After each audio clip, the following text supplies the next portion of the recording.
Ya tenemos un sol radiante, coincidencia en la mayoría de los viernes, porque en algunos viernes sí nos ha fallado el sol, sobre todo en los últimos tiempos que ha amanecido nublada la ciudad de Guayaquil, el cielo de la ciudad de Guayaquil. Bien, ya se inició el debate, como corresponde, sobre las 10 preguntas de la consulta del presidente de la República. Antes de enfocarnos en el tema constitucional y revisar la Constitución para tener claro qué es lo que se puede consultar por parte del presidente de la República.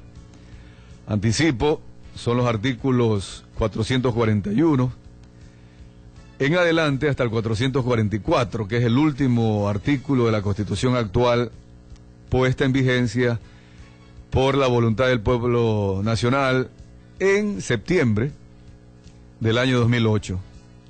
Y que el presidente de la República la había calificado como la mejor constitución de la historia ecuatoriana, que inclusive iba a durar 300 años. A 2 años y meses estaríamos modificándola en aproximadamente 64 artículos serían modificados por las preguntas en el evento de que la ciudadanía le responda sí.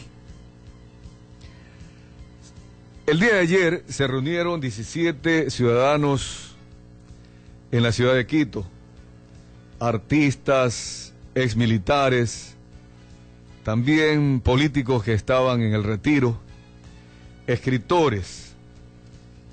El día de hoy, en el diario Hoy, seguramente estarán también en los otros diarios, pero lo he visto en el diario Hoy, en la página 7, se publica el manifiesto Ciudadanos de diversas orientaciones políticas. Una lista de 17 ciudadanos, comenzando con Ernesto Albán Gómez, profesor universitario y ex ministro de Educación, Juan Andrade Heyman, poeta y novelista, José Ayala Lazo, ex comisionado de las Naciones Unidas para los Derechos Humanos y ex canciller, Milton Barragán, escultor y profesor universitario, Pablo Béter, Julio Echeverría, etc. 17 personas que se han animado a primero revisar sus ponencias y luego emitir este manifiesto. Ellos dicen en los considerandos que están preocupados por la concentración del poder en la función ejecutiva, la pérdida de independencia de las funciones legislativa y la judicial, el menoscabo de los órganos de control, las violaciones de la Constitución, la aplicación discrecional de la ley, etcétera, en ese primer considerando. En el segundo dice, alertados por la inequívoca voluntad del gobierno de restringir la libertad de expresión, como lo demuestra el hostigamiento a la prensa independiente, una insidiosa pregunta de la consulta popular, la injustificable multiplicación de medios de comunicación gobiernistas, las agresiones verbales y mediáticas que sufren críticos y opositores, una diaria, maliciosa y manipuladora propaganda y el reglamento con el que se pretende silenciar a las organizaciones de la sociedad civil. Y así continúa el manifiesto. Voy a destacar sobre todo algo que va en relación a lo que acá permanentemente estamos proponiendo y defendiendo. Dice acá, persuadidos de que el caudillismo y el autoritarismo suelen engendrar gobiernos que conculcan derechos y libertades, afectan la unidad nacional, propician la corrupción e irrogan graves daños a la sociedad y a la democracia, como lo demuestra la historia del Ecuador. Acá nosotros hemos hecho ese estudio, inclusive en la revista BCT Forever, quienes la han adquirido, tienen allí con claridad total la historia democrática ecuatoriana, que lastimosamente ha caído de manera permanente en la controversia radical, en la creencia por parte del gobernante de turno, que luego ha tomado los poderes absolutos, se ha declarado dictador inclusive, en la historia ecuatoriana está registrado, creyendo, y no podemos estar en la mente de cada uno de los personajes que han administrado el Ecuador, para decir si lo hicieron de buena fe, por vanidad, con buena, con mala intención, vaya uno a saber. Pero realmente los resultados son los que nos dicen que este manifiesto tiene razón. Un Ecuador dividido, polarizado, que unos y otros se consideran que tienen la razón y el otro está equivocado, no ha logrado que este país realmente salga adelante. La concentración de poder no ha sido la solución. Y seguramente, por ejemplo, un José María Velasco Ibarra, en 4 de sus 5 gobiernos, que no los completó, en su momento se habrá creído él que era imposible gobernar de acuerdo al respeto a la Constitución y pretendió, a través de la dictadura, tomar todos los poderes y administrar adecuadamente el Ecuador. Pero ¿cuál fue el resultado? Que inclusive luego los mismos militares que lo apoyaban inicialmente en la dictadura, luego lo defenestraban y más aún tenía él que salir del país al ostracismo. Y esto es lo que la historia se ha repetido desde Juan José Flores, García Moreno, Ventimilla. Solo 12 presidentes elegidos en las urnas han concluido su periodo presidencial, de la cantidad realmente sustancial de mandatarios que hemos tenido en el Ecuador. Las estadísticas están allí, la historia está allí. Una vez más, el presidente de la República, ayer en Machala, defendió su derecho a la consulta. Es cierto que tiene el derecho. Nadie le dice al presidente que no tiene derecho. Pero en el evento de que la Corte Constitucional le apruebe las preguntas y en el evento de que una mayoría de ciudadanos le diga sí a todas las preguntas, tendríamos un presidente que manejaría la justicia ecuatoriana, a los jueces. Y este es un tema muy profundo en que no solo el Ecuador, sino todos los países del mundo han trabajado para que eso no se dé, porque no ha funcionado. Que una persona o un grupo de personas, quizás sintiéndose honestos y bien intencionados, posiblemente, han tomado decisiones per se para elegir a los jueces que ellos consideran adecuados. Ayer el presidente dijo, en los Estados Unidos, que es una de las mejores democracias en el mundo, es el presidente el que nomina a los jueces. Hasta allí, verdad. Pero no complementó, pues, esa verdad. Ese candidato, no es que el presidente en Estados Unidos escoge a los jueces, escoge a los candidatos para los jueces, para ser jueces, y se los somete a la vindicta pública, a los medios de comunicación, a toda la ciudadanía, a que le revisen su hoja de vida.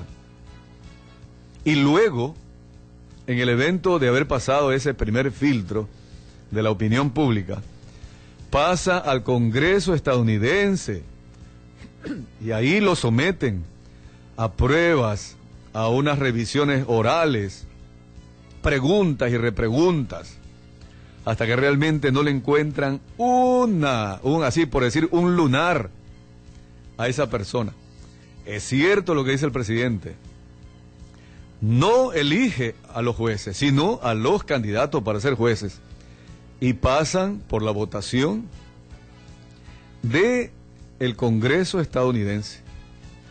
Y no se trata que luego viene un presidente y envía a la casa a todos los jueces de la Corte Suprema de Justicia de los Estados Unidos, sino que se respeta de por vida, y solo por una grave enfermedad, por muerte o por renuncia voluntaria salen los jueces. Acá, ¿qué hemos hecho con los jueces? Presidentes que han elegido a dedo a los jueces, que se han repartido entre partidos políticos el nombramiento de los jueces. La Pichicorte es un clarísimo ejemplo. En la época del coronel Lucio Gutiérrez, Se repartieron varios partidos políticos, el PRIAN, el MPD, y no funcionó la pichicorte. Y luego en Montecristi, después de que Ecuador invirtió dinero y tiempo para elegir, inclusive con la supervisión de la ONU, elegimos jueces por méritos. Asamblea de Montecristi le dijo, váyanse a su casa.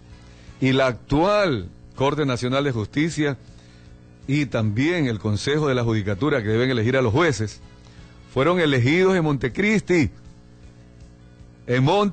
por Alianza País. Y el presidente dice pues que han fracasado. Ese quinto poder, el Consejo de Participación Ciudadana, que debe elegir a los futuros vocales del Consejo de la Judicatura. Ayer volvieron a no tener quórum porque los funcionarios representantes del gobierno no dieron el quórum. Es decir, ya en una clara muestra de que ellos no asisten para que ese Consejo de Participación no cumpla su obligación. Es decir, la concentración de poder nos está llevando a esta situación. Si pudiéramos decir, en 4 años ya no tenemos delincuencia, ya no tenemos problemas de pobreza, de desempleo, no tenemos problemas de vivienda. Allí podríamos decir, de pronto, ¿verdad? Siempre con alguna parte del escepticismo, que están tomando bien decisiones y que hay que confiar y que sigan ellos ahora hasta eligiendo jueces. Y el otro tema es la libertad de expresión. Crear este consejo regulador de contenidos, es decir, saber lo que se va a decir siempre y cuando ese consejo lo apruebe, la censura previa. A eso se refiere este manifiesto de 17 ciudadanos preocupados ayer en la ciudad de Quito, con todos sus años de experiencia. Algunos ya están retirados de la política y regresaron ayer para decirnos como un foro de ciudadanía, se llama Cauce Democrático. Cuidado, los riesgos que pueden existir acá. Entonces ellos se proponen o anunciaron la decisión de conformar el Foro de Cauce Democrático con el propósito de contribuir al análisis, reflexión y debate de los problemas que afectan a la democracia ecuatoriana. No solo de la consulta popular, sino los problemas en general. Porque Ecuador necesita esto, necesita un baño de verdad.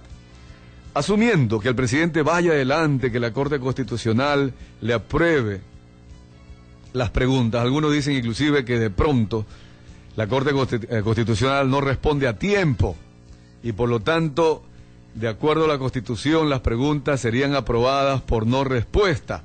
Sería terrible que la Corte Constitucional no apruebe o rechace las preguntas, como es su responsabilidad entregada en la Constitución del año 2008, la actual en vigencia, y que a pesar de que algunas preguntas son objetadas, inclusive hasta en su fundamento constitucional, terrible sería que pasen a ser aprobadas por el Ministerio de la Ley, porque no las ha discutido o rechazado o aprobado la Corte Constitucional. Esto sería realmente una muy mala experiencia que viviría Ecuador. Pero revisemos brevemente el artículo 441 de la Constitución. ¿Qué sí se puede consultar en referéndum? Lo que no sea enmienda de uno o varios artículos de la Constitución que altere su estructura fundamental o el carácter y elemento constitutivo del Estado. La función judicial es uno de los 3 poderes tradicionales o funciones tradicionales. Si cambiamos la estructura del Estado a través del sí, estamos incumpliendo la Constitución. Ayer el doctor Jorge Sosa nos hizo caer en cuenta en esta situación y en el trayecto del día lo hemos revisado, el artículo 441. No se puede consultar al pueblo nada que cambie la estructura o los elementos constitutivos del Estado. Lo que es la función judicial es parte constitutiva del Estado. No se la puede modificar en referéndum. Por lo tanto, no debieron haber incluido esa pregunta. Y si la incluyeron, la Corte Constitucional debe de rechazarla. Tampoco se puede consultar por referéndum lo que establezca restricciones a los derechos y garantías. En este caso, el derecho a la libertad de expresión. no puede ser consultado a la ciudadanía. Inclusive, aquí entraría hasta el tema de los toros y de los gallos y otras más. No se le puede pedir al pueblo que diga sí para restringir ningún derecho o garantía. Artículo 441. Esto como un elemento más para el análisis, para que cada uno de nosotros valoremos cada una de las preguntas. Y la ciudadanía, los que están a favor, los que no están ni a favor ni en contra de la gestión del gobierno, y los que están en contra de la gestión del gobierno o que no están satisfechos, debemos pedir a todos los ecuatorianos que respetemos la Constitución, artículo 441. Y va en adelante el 442, 443 y 444, es decir, en la última parte del capítulo 3 de la última sección que trata sobre la reforma de la Constitución. Vamos al corte comercial.